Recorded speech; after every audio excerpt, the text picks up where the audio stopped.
À Saint-Émilion où tout est bleu, Vino Business entache le tableau œnotouristique idyllique. Un livre très noir, à charge diraient certains, sur le petit monde du vin, dont un quart est consacré à Hubert de Boire, le propriétaire d'Angélus, qui a été promu en 2012 premier grand cru classé A.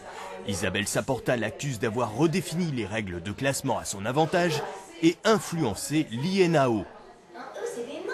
Il est vrai qu'Hubert de Boire de la Forêt est jugé parti, c'est-à-dire qu'il fait partie de toutes ces grandes institutions, le comité régional de l'INAO, l'Institut national de l'origine et de la qualité, du comité national de l'Institut national de l'origine et de la qualité. Il a d'autres casquettes encore. Et c'est vrai que c'est là que se sont joués les enjeux de ce nouveau classement de Saint-Émilion.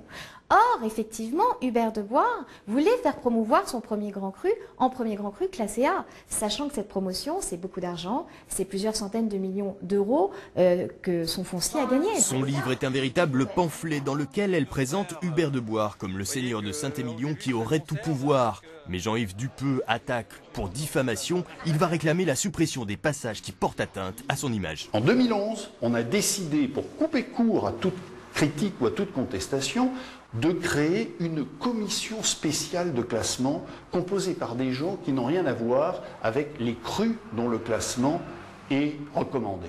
Voilà. Et sur ce point-là, le livre d'Isabelle Saporta est muet. Et on a l'impression, effectivement, quand on lit son livre, que c'est le comité national de l'IAO qui procède lui-même au classement et que sur ce comité national, il a bien sûr une mainmise totale. Eh bien non, ceci est faux. Pêle-mêle, Isabelle Saporta s'en prend aussi au critique américain Robert Parker avec sa cour, aux pesticides utilisés et au foncier qui a explosé à Pomerol. Un livre qui fait du bruit, bientôt dans les prétoires, à la 17e chambre à Paris.